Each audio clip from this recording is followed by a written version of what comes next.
Estoy leyendo este libro que me facilitaste de Hijacking Bitcoin, que me resulta interesantísimo, que encaja perfectamente con lo que yo estudié de finanzas, de moneda, créditos, bancos, tasas de interés. Y si vos decís que la razón no es un instrumento útil para manejarte en la vida, entonces eso es una hoja al viento. De allí al auge de las dictaduras, de los totalitarismos, hay un solo paso, porque vos no tenés autoestima ni confianza en tus decisiones, no tenés confianza en tu mente.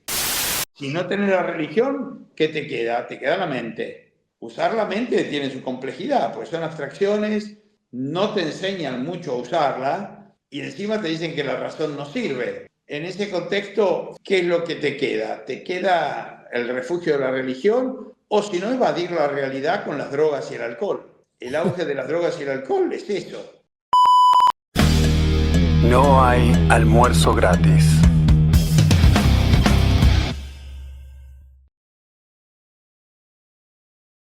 Hola gente, bienvenidos a No hay almuerzo gratis, nuevo episodio. Hola Luis, hola Mariana. Hoy les traje a un ídolo de mi adolescencia. Miren lo que les digo. Este señor que está acá es el verdadero Chad. En aquel entonces, porque hoy las cosas cambiaron, los chicos no saben, nosotros tenemos un público relativamente joven.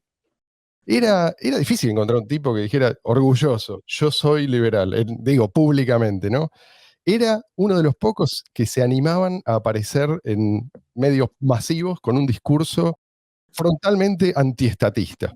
Y además uno de los pocos que, esto lo recuerdo bien, les daba importancia al emprendedor. Cuando emprendedor era una palabra, después eso cambió un poco, ¿no? Pero era una cosa como medio manchada, ¿viste? ¿Vos qué hacés? Y él no solamente le daba importancia, sino le daba espacio en su programa en la tele.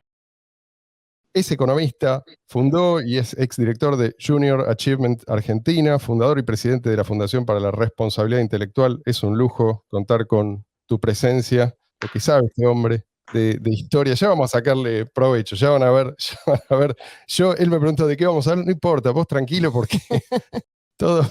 Yo te he visto en alguna que otra entrevista recientemente, una entrevista en inglés, y me acordé de algunas charlas que habíamos tenido en alguna otra oportunidad.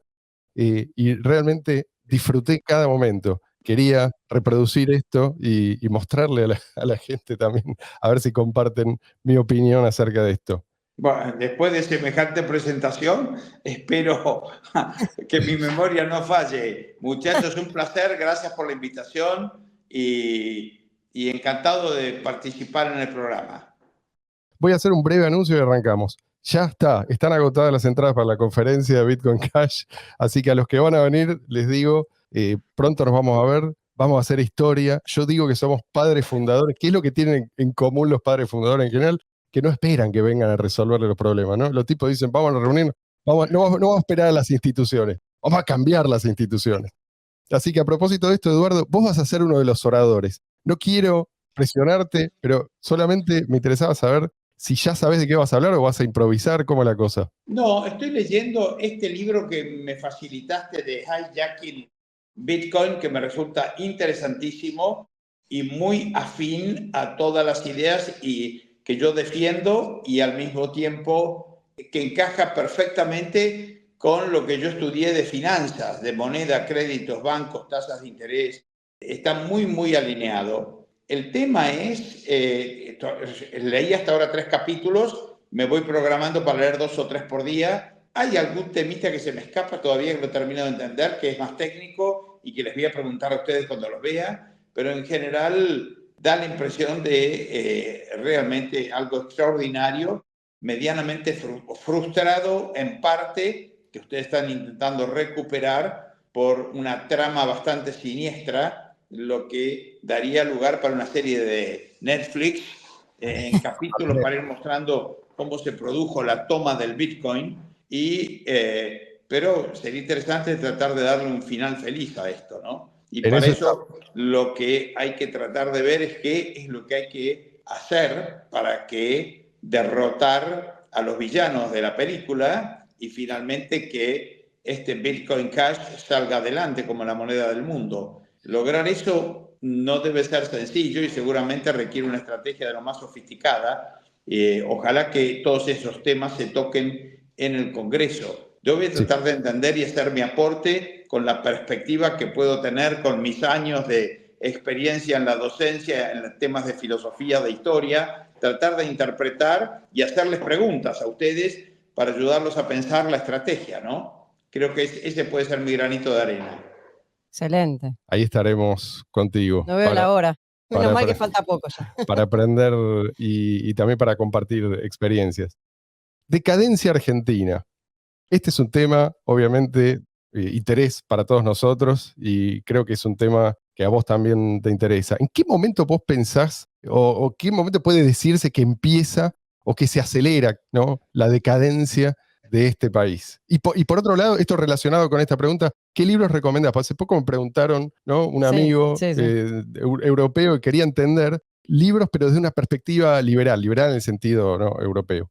Yo un poco... Es bastante más complejo de lo que parece. Pero ojalá fuera una historia lineal, que uno puede contarla simplemente. Yo fui incorporando elementos a medida que empecé a interesarme por la historia argentina, que sinceramente fue a partir de los 12 años. Yo tenía a mi padre que era antiperonista, antirrosista, defensor de la libertad. Tenía una madre inglesa, mitad escocesa, un padre franchute que era un gran lector, tenía 7 bibliotecas enormes en un petit hotel y recibía todas las revistas de Europa, una familia bien culta la de mi padre, y mi padre era un defensor y amante de la libertad. En la biblioteca en casa tenía la biografía de Benjamin Franklin, sabía bastante de los Founding Fathers americanos, sabía de Washington, sabía de Jefferson, sabía de Benjamin Franklin, sabía de John Adams, de John Quincy Adams, de Madison, de Hamilton. Conocía mucho y bastante bien la Revolución Francesa, había oído hablar de la Revolución Gloriosa. El viejo tenía una cultura general grande y nos puso a estudiar historia desde chicos, y en la mesa las conversaciones eran muy relacionadas con temas de historia.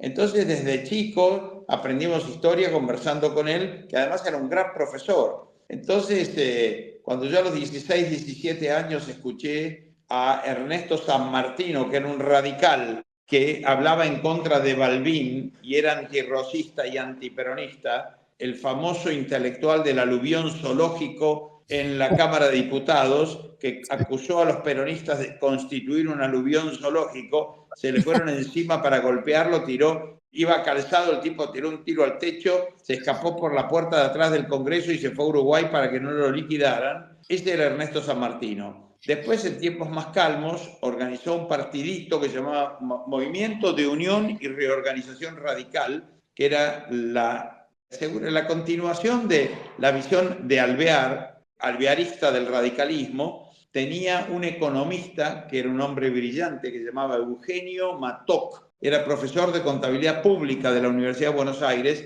y ya escribía libros en contra del Banco Central. Tenía un libro que se llamaba Delenda es Banco Central, lo que decía que había que incendiar el Banco Central.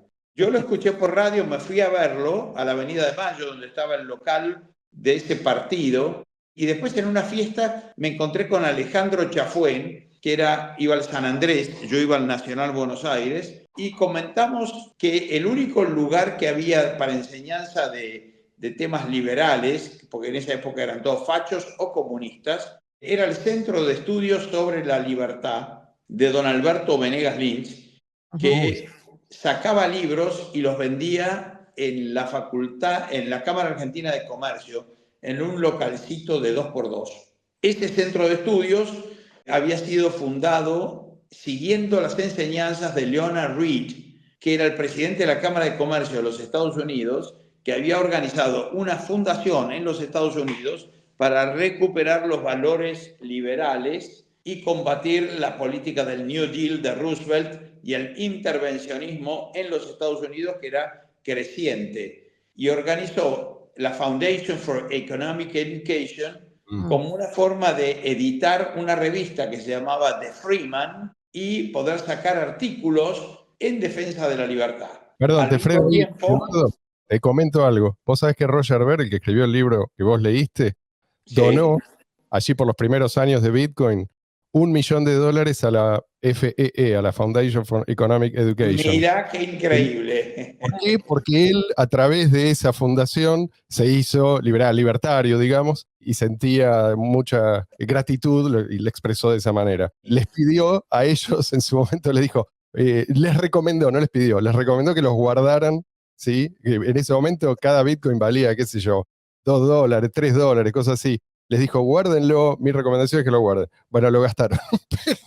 Los vendieron todos. Pero Los vendieron. que Vos sabés que esta organización FI, Alberto Venegas Lynch, el padre de Alberto Venegas Lynch, hijo, que viene a ser el abuelo de Bertie, fue enviado por la Revolución Libertadora que echó a Perón como agregado comercial a la embajada en Washington, y en uno de esos cócteles y reuniones le presentaron al presidente de la Cámara de Comercio de los Estados Unidos, Leonard Reed, y Leonard Reed lo invitó a visitar la Foundation for Economic Education, que había sido fundada en el año 47.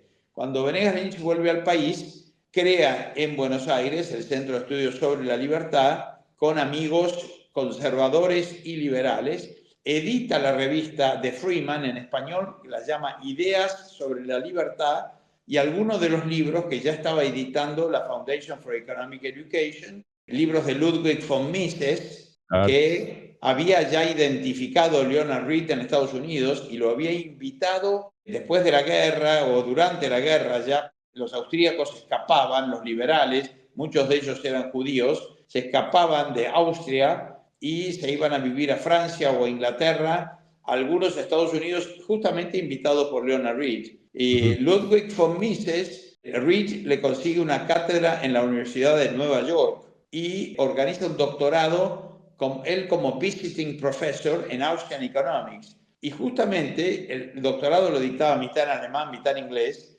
Algunos de los grandes alumnos que pasan por ese doctorado son Murray Rothbard, el padre del movimiento libertario, mi profesor en los Estados Unidos, Hans Sennholz, Israel Kirzner, que es un intelectual austríaco muy, pero muy famoso. Fueron varios los profesores, estos son los más famosos. Lo interesante es que a partir de ahí, Venegas Lynch comienza a invitar a algunos de esos profesores que dictaban seminarios en FI a Buenos Aires. Entonces llega Mises, da 6 conferencias en Buenos Aires, en la Facultad de Ciencias Económicas, luego viene Hayek, yo tomé seminarios con Hayek, después arman reuniones con Milton Friedman en Chile durante el Congreso Mont Pelerin. ¿Quién más vino? Bueno, vienen unos cuantos, y viene Sennholz, que era un economista alemán que se recibe con Mises, saca el doctorado, y lo nombran decano de la universidad, de un college, que es un undergraduate, licenciaturas, en Grove City, que es una ciudad a 1 hora de Pittsburgh, en el medio de los Amish. Y cuando viene Sennholz, ofrece becar a 1 o 2 argentinos por año para que estudien bajo su guía en esa universidad. Entonces, Venegas Lynch, los que íbamos a comprar libros al Centro de Estudios sobre la Libertad éramos Chafuen y yo. Entonces, ¿a quién le va a ofrecer las becas? A Chafuen y a mí. Chafuen iba al St. Andrews, que tenía un buen inglés, yo iba al Nacional Buenos Aires, que tenía un mal inglés. Entonces, el primer año va Alejandro, yo voy al año siguiente, me dio un año para mejorar mi inglés. Y Sennholz se entrenaba muy bien en Austrian Economics. Después fuimos 10 al final, y todos los profesores, cuando volvimos, nos contrataba Venegas Lynch hijo en el SAD, y nos convertíamos además en adjuntos de él para enseñar economía en la Facultad de Derecho de la UBA, a veces en ingeniería también. Y todo eso creó los comienzos del movimiento liberal. Todos nosotros dimos cursos también. Aparece un segundo centro, que es la Escuela de Educación Económica, y empezamos a dictar cursos allí también. Ahí aparece Roberto Kachanowski, Gabriel Zanotti, muchos otros, ¿no? Después una siguiente generación con José Venegas, Carlos Maslatón. Aparecen unos cuantos de que hoy son figuras que las ves por todos lados. Alfredo Irigoyen, Ponciano Vivanco, José María Barbia. Éramos un grupo grande que enseñábamos economía de mercado. Ahora vos me decís, ¿cuándo empieza la decadencia argentina? Me fui por las ramas. Sorry. No, pero perdón, esto es para los pibes. No bajen los brazos. Eran 3 gatos locos, ¿sí? Y miren lo que germinó a partir de ese trabajo, ¿no? Porque hoy tenemos un movimiento liberal libertario. Sí. Es que las ideas tardan en germinar. Después de golpe ves la erupción y a veces se pierden los orígenes. Pero laburamos 30 años, muchachos, para sembrar conceptos básicos de cómo funcionan los precios, las teorías del valor, explicar la teoría del monopolio austríaca, moneda, créditos, bancos, tasa de interés, política laboral, política fiscal, comercio exterior, todo el marco jurídico. Y después toda la parte de filosofía liberal, que esa falta. Esa todavía está en pañales y, a mi juicio, si este fundamento no se consolida, en algún momento se te resquebraja el sistema. Claro. La parte de filosofía es básica. En Estados Unidos la cubre todo el movimiento objetivista, la filosofía de Ayn Rand, que sustenta la economía austríaca, le da pie y a partir de allí se afirma. Pero es un movimiento muy nuevo. Ayn Rand muere en 1982 y la batalla filosófica es de una jerarquía más compleja porque es más abstracta. Y si no la sabes dar y perdés esa batalla, a largo plazo te entran los posmodernistas que se concretan en el Foro de San Pablo. Borges decía, la libertad es el espacio que requieren las almas. Si el alma no está desarrollada y la tenés medio subdesarrollada, venís del reino animal, en la evolución darwiniana recién empezás a jugar con el mundo conceptual y no te manejás en forma muy cómoda, los rasgos de animal todavía te quedan. La violencia, responder a los sentimientos, no utilizar la lógica, no ser racional. Esos rasgos están en todas las sociedades latinoamericanas, los podés ver. La Argentina dio un paso fantástico desde la colonia hasta 1880, 1890, de evolución de caudillos sanguinarios, degolladores, matones, torturadores, es decir, gente sin la menor cultura y sin el menor escrúpulo a construir una sociedad civilizada que atraía inversiones e inmigrantes de gente que quería progresar. Ahora, las bases sobre las que lograron sustentar el capitalismo argentino a partir de 1853 hasta, si querés, 1910, 1920, hasta te podés estirar hasta 1930, ese capitalismo argentino estaba sustentado en 4 o 5 tipos. En las ideas de Alberdi, que era un economista que había leído buena bibliografía, Sarmiento, que era un motor fuera de borda, Mitre, que era un conservador nacionalista, pero al mismo tiempo tenía espíritu liberal, Urquiza, que era un caudillo salvaje de los viejos degolladores, pero con sentido común y le gustaba la buena vida y que sabía, en el momento oportuno se pasó al bando de los buenos y sentó las bases y permitió la consolidación del país. Y después tenías la generación del 37 y la generación del 80, pero los contabas con los dedos. El grueso de la población eran nacionalistas católicos que simpatizaban con la Inquisición, que eran fanáticos de Fernando VII, que les gustaba el monopolio comercial, les gustaban los privilegios, les gustaba y simpatizaban con la esclavitud. Entonces, encajaban mucho mejor con el militarismo prusiano y con las estructuras feudales europeas que con el nuevo liberalismo que te llenaba las playas de inmigrantes, de parvenus, de recién llegados, que rompían con las estructuras y con los privilegios de los locales. Entonces, si vos no sabés sustentar intelectualmente y no creás un movimiento que sostengan los pilares de la libre empresa, de los derechos individuales, se te caen. Claro. De ahí al golpe del 30 con Uriburu, un facho de aquellos, de ahí a Juan Domingo, de ahí a los comunistas, hay un solo paso. Entonces, o sea que nos derrumbó el sistema. ¿Cuándo se empezó a derrumbar? Yo te diría que es al revés. El sistema estuvo siempre vigente con pequeños intervalos. Los intervalos fueron la Revolución de Mayo, que era una revolución que tenía algunos rasgos liberales, estaba en contra del monopolio comercial, que estaba en contra de los privilegios a los españoles. Entonces se rebelan contra eso, pero seguían a Rousseau y la Revolución Francesa, que eran jacobinos y bestias también. Entonces, después hace un intento Rivadavia, con ideas mixtas, pero en general fue el intento civilizador más fuerte, que duró muy poco, lo voltearon rápido, la guerra con Brasil no lo ayudó, y después es tierra de caudillos salvajes. Rosas y todo el interior gobernado por caudillos.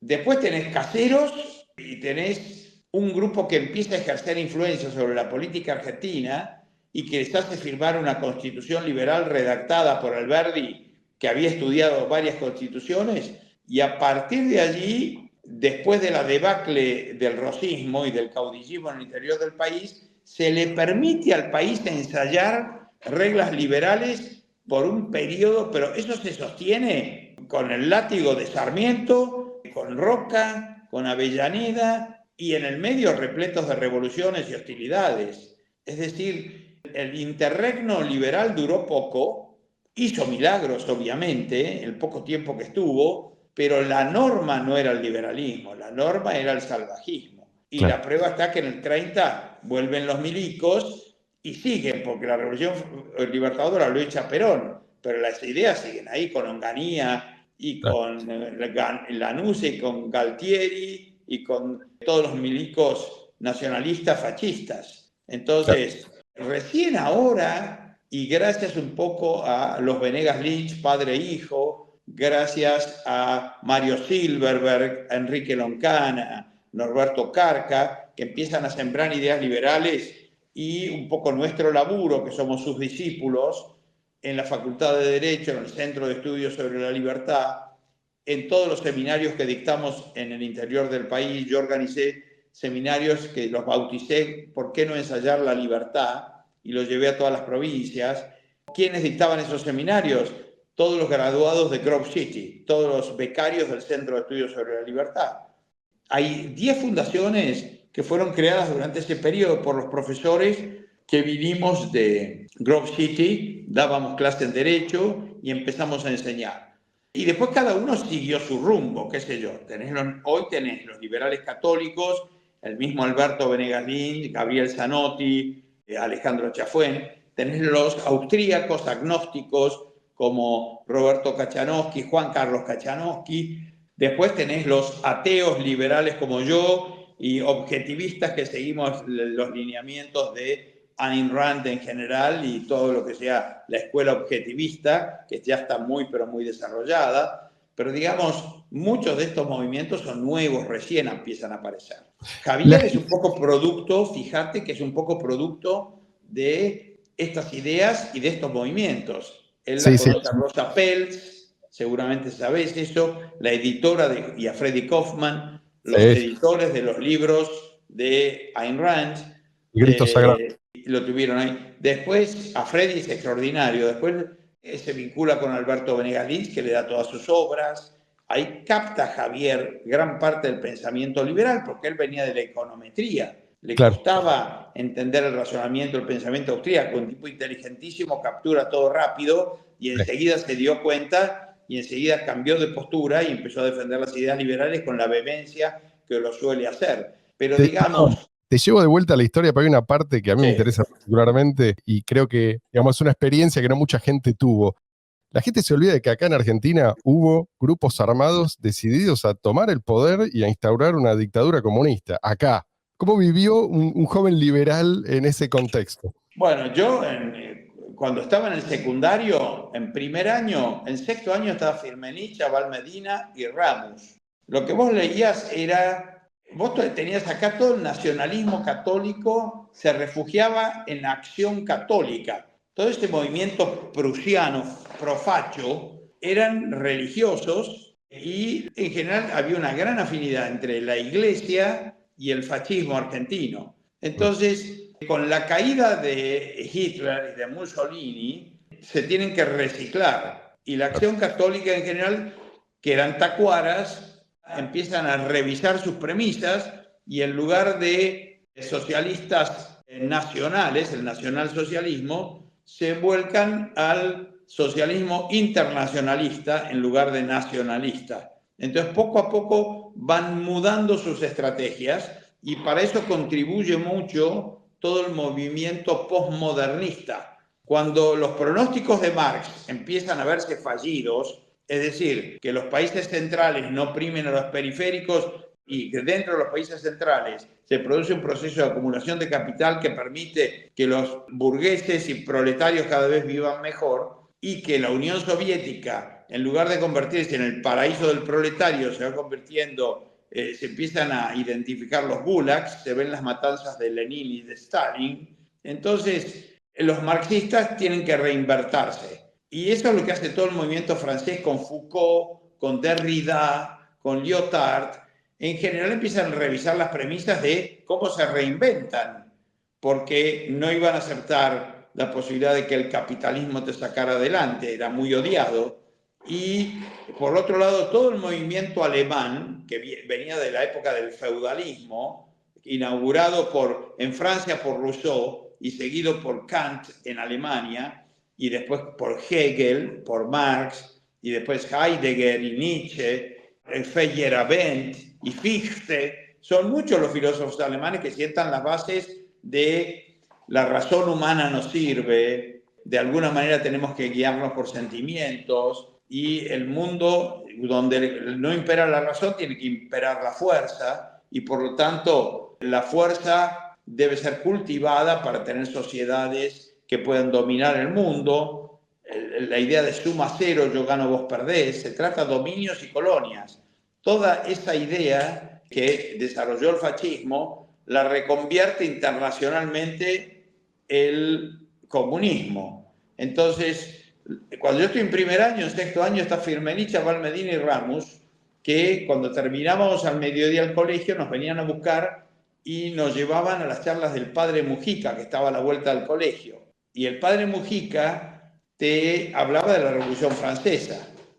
Y vos en la Revolución Francesa, que tiene influencia inglesa de la Revolución Gloriosa, mientras en Inglaterra se trataba de frenar el poder de los reyes desde el año 1200, con la Carta Magna, los reyes ingleses eran déspotas y sangrientos igual que todos, pero tenían algunos feudos y algunos señores de propietarios de tierras, la lucha escocesa se conoce, que se oponían al rey y le exigían, le decían, señores, si quieren, no hay impuestos sin representación.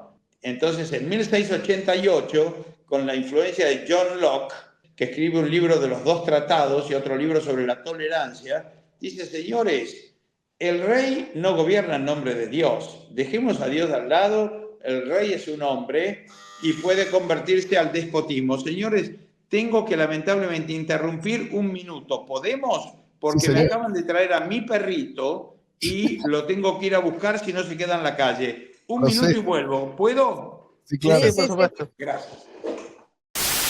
Nosotros también tenemos perros. Y acá está la bestia. Vení, Lolo. Vení, representante de sociedad. Ah, mira lo que es eso. Ah, es un bulldog inglés, ¿no? No, no. es un Boston Terrier. Boston Terrier. Boston Terrier. ¿Querés hablar vos, Lolo? Ok, muchachos, ¿en qué andábamos? Prometo hacer respuestas bien cortas, así damos más lugar a interacción. Dale. Bueno, oye, una pregunta que yo tengo es la siguiente. ¿El daño cultural del estatismo es algo que es más profundo de lo que la gente cree? Digo, el Estado benefactor genera dependencia. Y esto es algo después muy difícil de revertir. Algunos piensan que superado cierto umbral, terminamos en algo así como Idiocracia. No sé si viste esa película. ¿Se puede hacer algo al respecto? Sobre todo teniendo en cuenta que tenemos un sistema educativo todavía estatizado. O sea, el programa educativo estatal es obviamente pro Estado, ¿no? Sí. El sistema educativo contribuye, obviamente, al ser estatal, no ser competitivo, al adoctrinamiento. Claro. Pero en el fondo yo creo que el tipo de sociedad en la que te toca vivir depende de las ideas que prevalezcan. Y las ideas se dan dentro de un combate cultural. Básicamente, en la filosofía vos tenés 5 ramas: metafísica, epistemología, ética, política y estética. Las discusiones filosóficas, mientras las discusiones de temas de economía son discusiones de espadachines, D'Artagnan y los 3 mosqueteros contra los opositores, los cómplices de Richelieu, las discusiones de carácter filosófico son discusiones de carácter de bomba nuclear, porque cubren mucho más territorio. Si vos discutís metafísica y decís que en realidad este mundo es un mundo de sombras a lo Platón y que el verdadero mundo está en el más allá y que por lo tanto lo que vos ves y el mundo en el que te manejas es el mundo fenomenológico de los fenómenos, pero el noúmeno kantiano está más allá y no vas a poder acceder a él. Nunca vas a tener la verdad, sino que arreglate con conjeturas que por ahí podés tener algunas aproximaciones, pero son sombras. O seguís a Hegel y decís, en realidad ni siquiera la realidad existe. Son todas meras ensoñaciones, vivimos en un mundo de ensoñaciones. Y si vos decís que la razón no es un instrumento útil para manejarte en la vida, entonces sos una hoja al viento, sos un juguete del destino. Alguien te tiene que decir cómo vivir. Entonces de allí al auge de las dictaduras, de los totalitarismos, hay un solo paso, porque vos no tenés autoestima ni confianza en tus decisiones.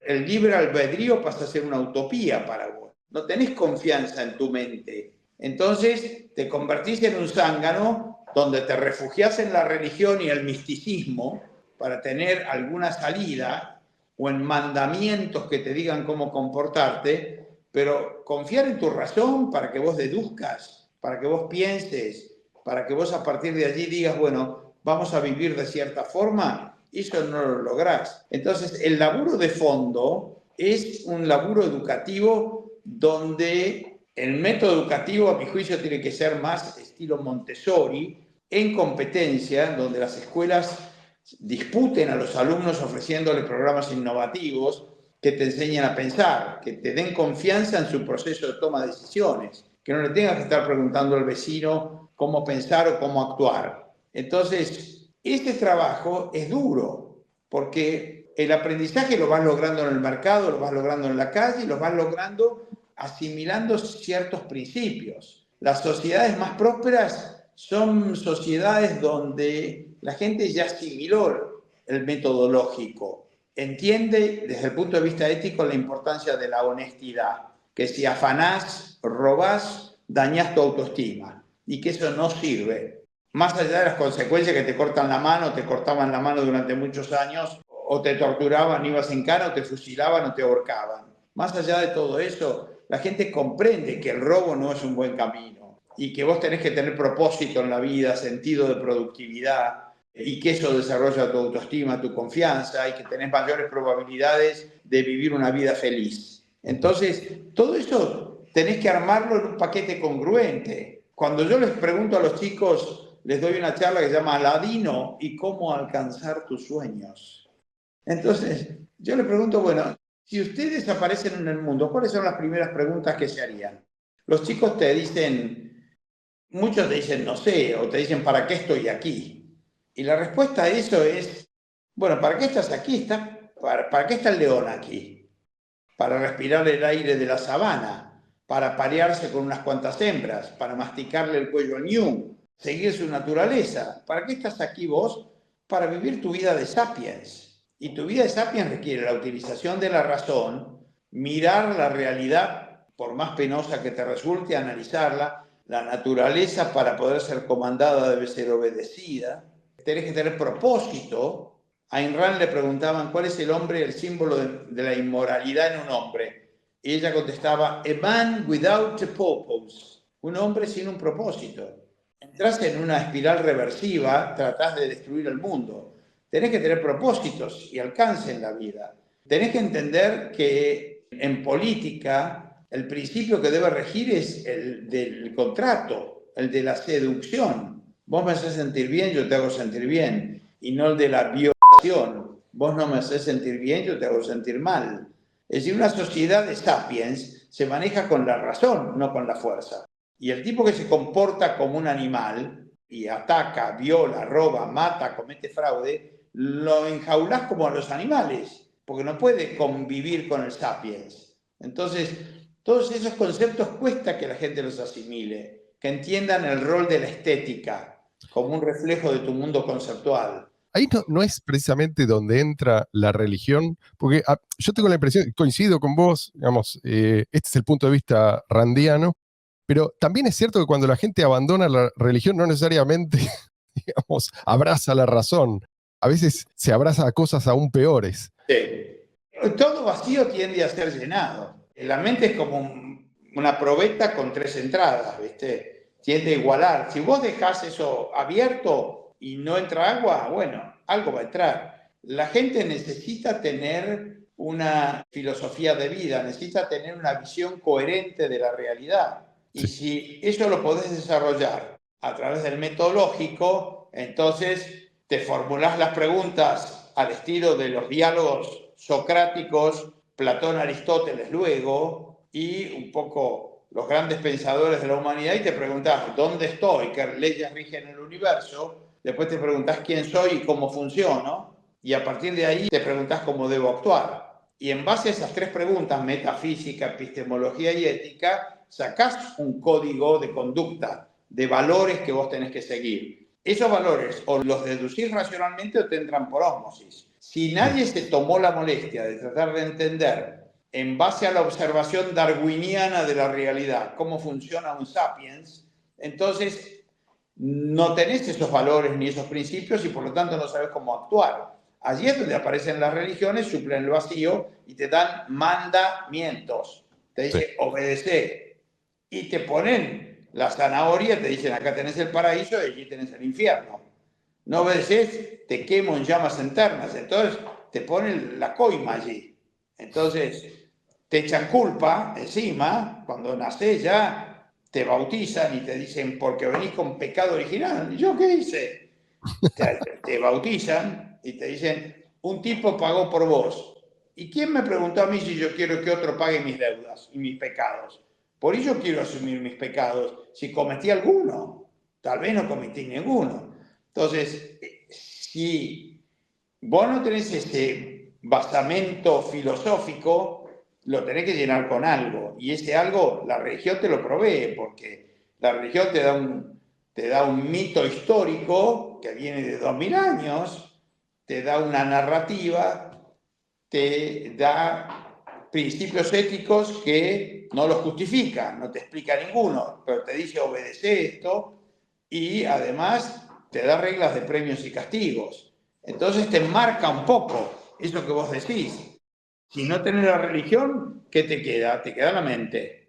Ahora, usar la mente tiene su complejidad, pues son abstracciones, no te enseñan mucho a usarla y encima te dicen que la razón no sirve. Toda la filosofía occidental moderna te dice nadie puede estar seguro de nada, aunque eso constituye una contradicción.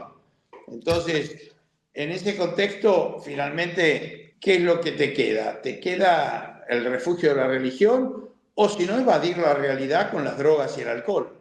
El auge de las drogas y el alcohol es eso. Es el miedo a enfrentar la realidad porque no te sentís apto a lidiar con ella, porque no confías en tu mente para la toma de decisiones. Entonces evadís. Una ideología también, ¿no? Digamos, como alternativa a la religión. El refugio en la tribu. Estas ideologías tribales, pues no son otra cosa, ¿no? Donde te agrupan dentro de una categoría negro, blanco, musulmán, católico, judío, protestante, lo que fuere, o hasta tradición, familia y propiedad, es decir, te van metiendo dentro de grupos sociales de pertenencia, ingleses o argentinos, y a partir de ahí, bueno, formás parte de la tribu y tenés que comportarte y acompañar a ella, y si algún valor la contradecís, te convertís en un de traición a la patria. Ahora, Si el general te dice tenés que ir a pelear a Malvinas, y vos decís, pero mirá que en Malvinas hace 180 años están los farmers, que los tipos son más tranquilos que el diablo, están hace 180 años allá y nosotros vamos a ir a joderle la vida. La patria te lo demanda y tenés que morir por la patria y matar por la patria. Y 3.000 chicos entre argentinos e ingleses liquidamos ahí. Sí. Y tenés esas premisas y la gente se refugia como filosofía de vida. Entonces las opciones que tenés son o armás tu propia filosofía de vida, y yo sé lo complejo que es, y el tiempo que te lleva, y la lectura que tenés que hacer, la introspección que tenés que hacer, o alguien que te vaya guiando un poquito. Ahora, el tipo que va en contra de la tribu, ¿no es un mutante? Digo, ¿eso no explica quizás por qué somos tan poquitos? Es un poco un mutante, ¿sí? El tipo que inventa el fuego va en contra de la tribu. Claro. Y es muy probable que lo hayan quemado en la hoguera que él construyó. Pero les permitió cocinar alimentos y les permitió evitar el frío. Claro. El tipo que inventa la rueda y le dice, no transporten las piedras así, transpórtenlas en estos carromatos con ruedas. Por ahí lo botaron en la rueda y lo liquidaron por hereje, porque estaba Claro. usando la cabeza. Copérnico, Galileo sufrieron la Inquisición y la persecución de la Iglesia. Darwin recibió miles y miles de críticas y oposición. Todo pionero que inventa paga. Recién el capitalismo moderno, no, sí. Y ahora, ¿cómo viví? O sea, viniendo con toda la historia que nos contaste, digamos, del liberalismo en Argentina, de la cual vos fuiste protagonista y parte, pero, como vos decías, eran al principio 3 gatos locos, o sea, tratando de divulgar ideas. ¿Cómo ves ahora este reverdecer de las ideas de la libertad que estamos viviendo en Argentina en estos últimos 4 o 5 años? Yo creo que salió a la superficie gran parte de las enseñanzas que nosotros dimos e hicimos. Muchas de estas enseñanzas eran buenas, muchas eran 8 o 9 puntos, otras eran 5 o 6, por nuestra misma ignorancia. El mundo de las ideas es un mundo complejo. Vos fijate que incluso hasta después del auge del liberalismo del siglo XIX, que transformó el mundo, pasamos de 1.000 millones de personas a 4.000 o 5.000 y ahora estamos en 7 u 8 ya. A pesar de eso, como no supieron defenderlo intelectualmente, no sabían justificar por qué un hombre tiene derechos. Hoy en la Argentina se invocan derechos. Tenemos derecho a la vida, tenemos derecho a los frutos de nuestro trabajo, a la propiedad. Sí. Tenemos derecho a la libertad, tenemos derecho a la búsqueda de nuestra propia felicidad. Pero ¿sabés justificar por qué un hombre tiene derechos? Sí, no, sí, ahora de cada necesidad nace un derecho, ¿no? O sea, como si... es que bueno, si no eso es lo opuesto, ¿no? Porque eso... ahí dice. Si uno no sabe justificarlo, termina en esa postura. Si cuando el movimiento alemán empieza a atacar al liberalismo, les dicen, ¿cómo justifican los Founding Fathers que un hombre tiene derechos? Y la justificación era porque un hombre ha sido creado a imagen y semejanza de Dios. Pero la filosofía nunca pudo probar lo que los místicos nunca pudieron probar la existencia de Dios. Entonces, ese personaje no existe, te dicen. Y si ese personaje no existe, en el fondo, la idea de que un hombre tiene derechos es una convención arbitraria, una concesión que te hace el rey, diciendo, bueno, tenés algún derecho. Entonces, los ingleses lo tratan de justificar, más o menos a fines del siglo XIX, por el lado de la utilidad. Entonces, ahí tenés 3 tipos. Tenés Jeremy Bentham, tenés a John Stuart Mill, tenés a Herbert Spencer, el ídolo de Borges, que lo que empiezan a decir es que el capitalismo en general implica el mayor bien para el mayor número. Por lo tanto, es una cuestión de conveniencia. Entonces, ahora, ¿quién evalúa el mayor bien para el mayor número? Porque ahí aparecen complejidades. 2 lobos y un cordero tienen que decidir qué van a comer esta noche. Van a comer al cordero. De ahí a Hitler, a Mussolini y a Stalin tenés un solo paso. Si para que la sociedad teutona mejore su calidad de vida hay que eliminar a 6 millones de judíos, los metemos en la cámara de gas. Y si para Mussolini es importante invadir Libia para el bienestar de los italianos, lo hacemos.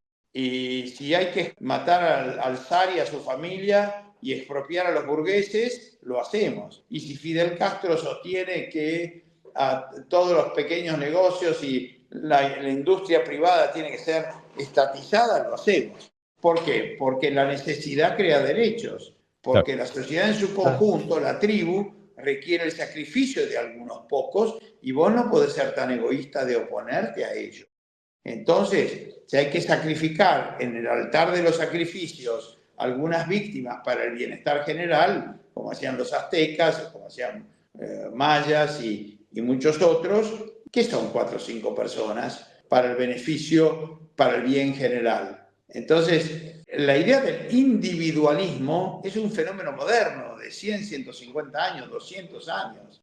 La idea de que el individuo tiene derechos y que por la conveniencia del grupo vos no podés dejar de lado esos derechos para beneficio del grupo, que los derechos son inviolables. y que por más que una mayoría vote conculcar derechos, eso no es válido.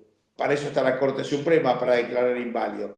Pero si esos son conocimientos complejos que hay que saber explicar. ¿Por qué un hombre tiene derechos? Proviene de la capacidad racional del ser humano. Un hombre tiene que ser libre para pensar, tiene que ser libre para actuar de acuerdo a los dictados de su razón y no puede invadir la esfera de derecho ajeno, porque el otro también tiene derecho a decidir sus acciones. Entonces son como los diagramas de Venn que no se pueden tocar, no tienen intersección. Dentro de tu esfera de derecho todo, fuera de tu esfera de derecho nada. De ahí nace el principio político de que ningún ser humano tiene derecho a iniciar la fuerza. Si alguien te ataca, tenés derecho a defenderte. Lo que no tenés derecho es a iniciar. El verbo clave es iniciar el uso de la fuerza. Podés hablar y decir todo lo que quieras, pero levantar la mano no podés porque te corto los dedos. Eso hacen las sociedades civilizadas. Los tratos son de carácter contractual. Podés argumentar todo lo que quieras. Decir, la política de la cancelación, el wokismo que no te dejan hablar, es malo. Por más que digas barbaridades y cretinadas, las sociedades se inmunizan a través de la discusión intelectual. Incluso hay que dejar hablar a los cretinos que digan estupideces para aprender sobre eso y entender cómo refutarlos. Exactamente. Hace un tiempo vos me habías dicho que estabas trabajando en un libro o era una serie.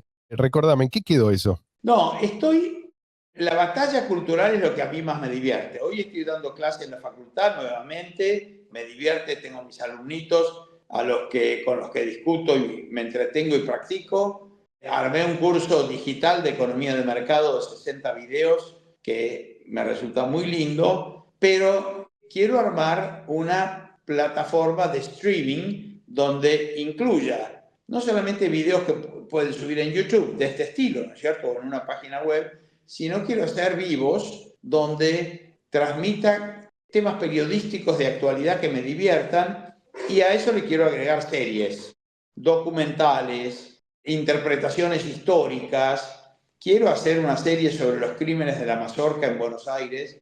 Quiero hacer una serie inspirada en lo que me contaba Agustín Echevarne sobre el alcalde de Buenos Aires, Álzaga, que termina fusilado, pero es una historia muy... Temas de historia que han sido muy mal narrados por Paca Paca y todos los nacionalistas. Quiero contar la verdadera historia argentina. Entonces, eso me divierte. Quiero contar la historia del Foro de Sao Paulo, cómo planifican la toma de América Latina y cómo lo hacen muy bien en base a intelectuales como Gramsci, como Chomsky, que van creando la atmósfera con la que llaman a Atila, a los Castro y a todos los cretinos que abundan en el continente para la toma del continente, y los cómplices como Lula o como Petro. Estas historias son interesantes. Un poco la historia del comunismo, la historia de China. Son todos temas que a mí me divertiría mucho hacer en una plataforma al estilo Netflix, donde la gente pague un fee y yo les diga, muchachos, la semana que viene tienen un estreno extraordinario, no se lo pierdan. Y cobrarles 2 mangos, pero si lo hago en forma masiva para América Latina, que es mi proyecto de la vejez, me voy a divertir mucho. No sé si lograré concretarlo, requiere una inversión inicial que vengo apalabrando a los inversores a ver si quieren lanzar. Así que, muchachos, con este tipo de programas que hacen ustedes, si quieren incorporarse o formar parte de la futura plataforma, ya vamos a conversar. Por ahí negociamos. Por lo pronto, negociamos con Bitcoin Cash. Sí, obviamente. Si puedo anotarme con Bitcoin Cash, yo voy a ser un cliente sí o sí. No, pero si no también. Estoy súper interesado en eso. Una última cosa que me quedó colgada, libros para explicar lo que pasó en este país, pero no desde el punto de vista habitual, el que nos cuentan en la escuela, sino desde un punto de vista, digamos así, liberal. ¿Cuál recomendarías vos? Tenés cosas sueltas, no hay una historia integral de la decadencia argentina, sino que falta eso, mirá. A mi juicio falta, con buena interpretación.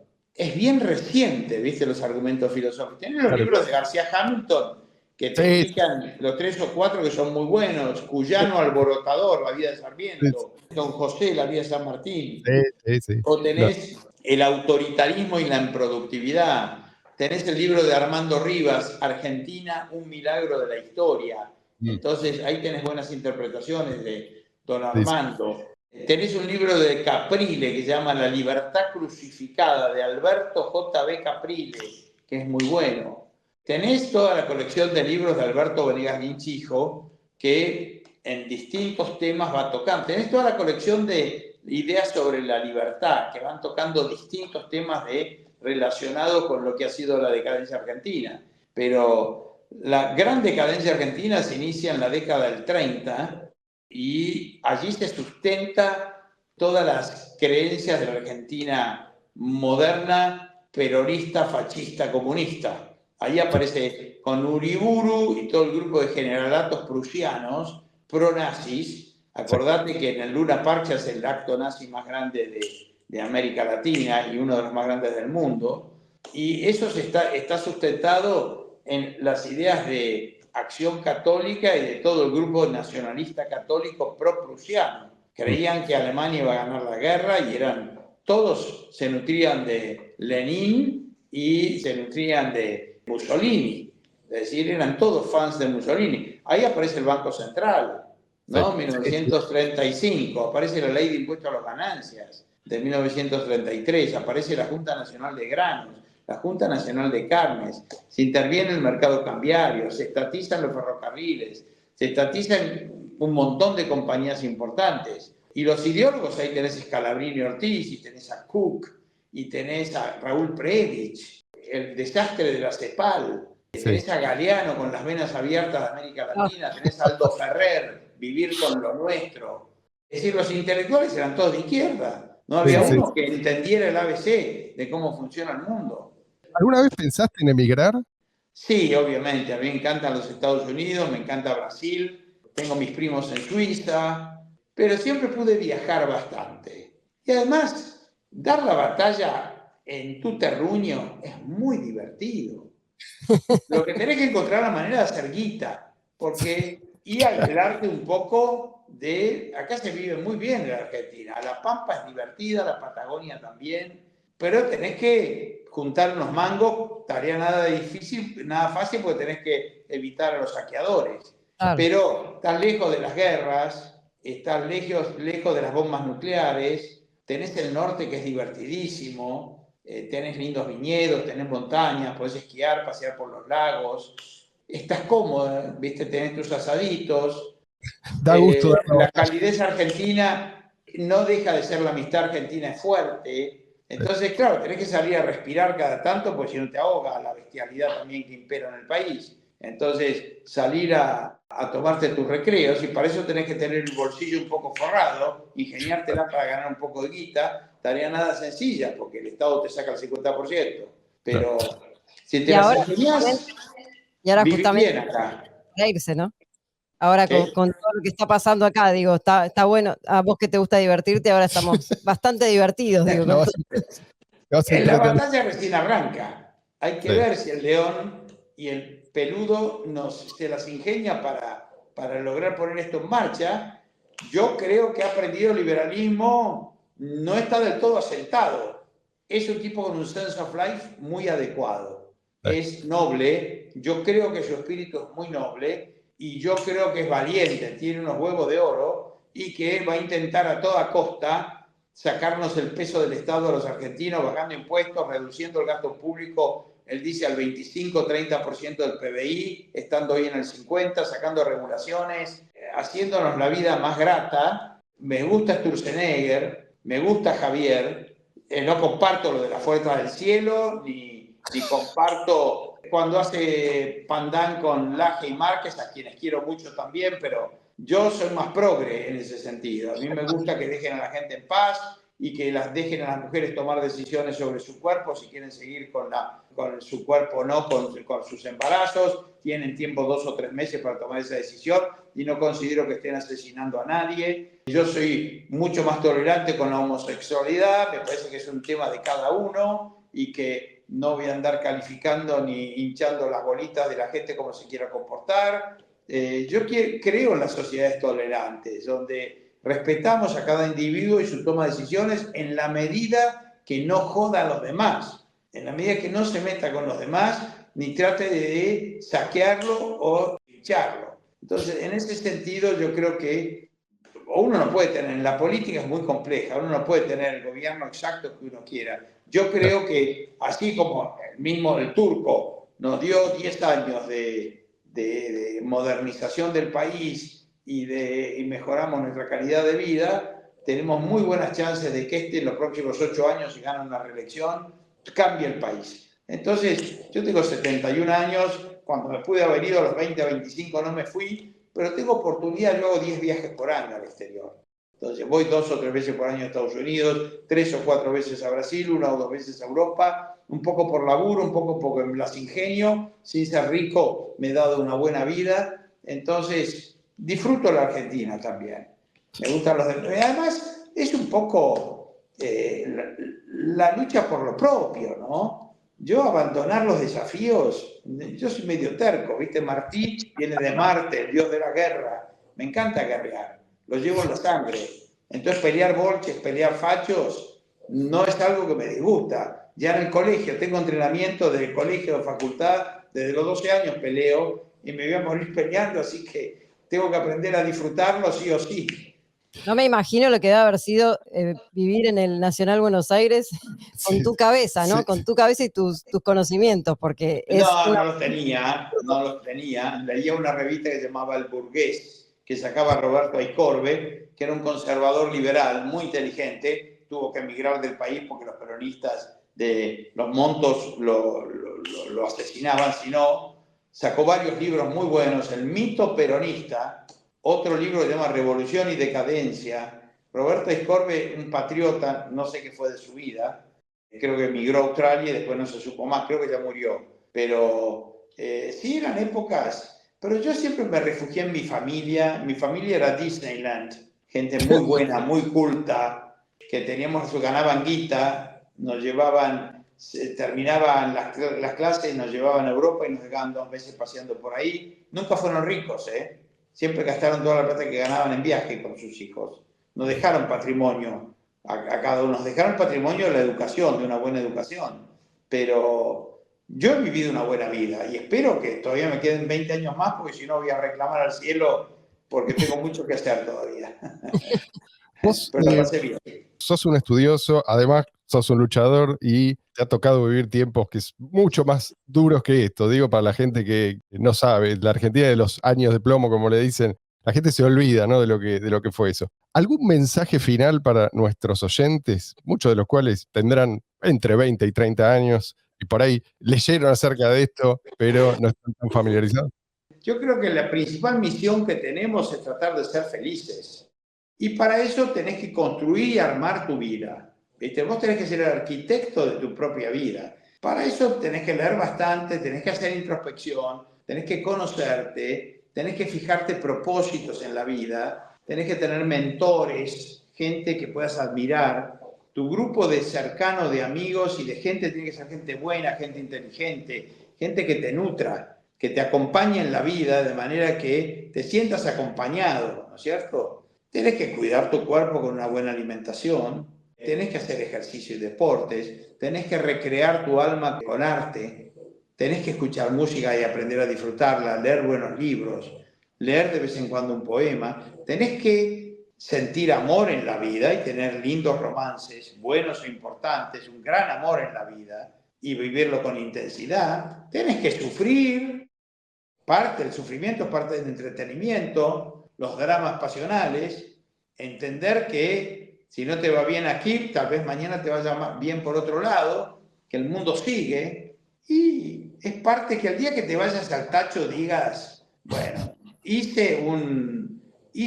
did it my way, como decía Frank Sinatra, ¿no? Hice un camino interesante, dejé un legado, viví mi vida con intensidad, me divertí.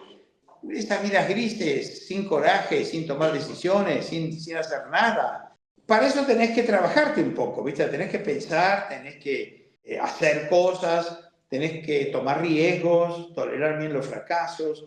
Entonces yo pienso que todo, y obviamente tenés que entender cuáles son las reglas que funcionan en sociedad. Así como hay reglas en física que tenés que respetar, pues si no respetás la ley de gravedad y tratás de salir por la ventana, te estrellás contra el piso. La sociedad tiene reglas, la riqueza tiene reglas. No podés crear una sociedad donde con una mano está cocinando la sopa y por otro lado tenés que estar atajando a los depredadores. No vas a ser muy eficiente, no te va a salir bien la sopa. Entonces, dejar a la gente en paz. Laissez-faire, como decían los franceses. Déjenos trabajar en paz, viejo. Saquen estas regulaciones, saquen estos impuestos. Déjennos de joder y trabajar en paz, déjennos comerciar en paz. El comercio tan vilipendiado es la actividad por excelencia humana del sapiens, la actividad noble, la invención, la creatividad, la producción, el comercio. Entonces son todos valores que es divertido defender y enseñar. Y es parte del proceso que hay que inculcarle a los chicos, ¿no es cierto? Y que aprendan a defenderse de los depredadores. Un libro, La rebelión de Atlas. Ese es el libro que hay que leer. Son muchas hojas. Un segundo libro, El manantial. Un tercer libro, La virtud del egoísmo. Un cuarto libro, Capitalismo, un ideal desconocido. La acción humana. La economía en una lección. Son todos libros extraordinarios que te nutren, que te permiten entender un poco cómo funciona el mundo que te rodea.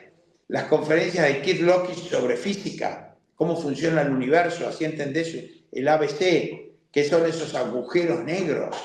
Las charlas de Carl Sagan, tanta cosa divertida para aprender. No alcanza el tiempo, pero hay que hacerlo. Lo que no pueden hacer es quedarse sentados hueveando. Sí, sí. Tienen que moverse. Como decías contado, ¿no? O sea, la gente se está mirando el ombligo y tiene internet. Hoy en día tenés internet, ¿cómo puede ser? ¿No? La biblioteca de Alejandría, acá, y la comunicación inmediata con el que quieras. No, es un mundo fascinante. Y ahora que viene la inteligencia artificial y la robótica, y los chicos que nazcan ahora van a vivir 120, 150 años de taco. Así que se viene la aventura espacial. El mundo es muy interesante. Cuando yo era chico, mandaba mis propuestas con la máquina de escribir y con liquid paper si cometía un error. Los teléfonos no andaban. Salía a la calle cuando tenía 8 o 9 años, había caballos y carros repletos por todos lados, ¿no? Es decir que ya disfrutamos bastante, ¿no? Ya. Sí, sí. Bueno, gracias por esas sabias palabras. Es un broche de oro, la verdad, cerrar de esta manera. Gracias de nuevo, Eduardo. Sabemos que sos un tipo muy ocupado. Pero No, así... un placer, chicos. Las veces cuando tengan cualquier otra charla me avisan. Feliz de participar en la próxima Bitcoin Cash, donde también les voy a dar una lata pequeñita. Prometido. Ahí. Un abrazo a todos y que sigan muy bien, ¿eh? Gracias. Ahí nos vemos. Chau, chau. Chao, chao.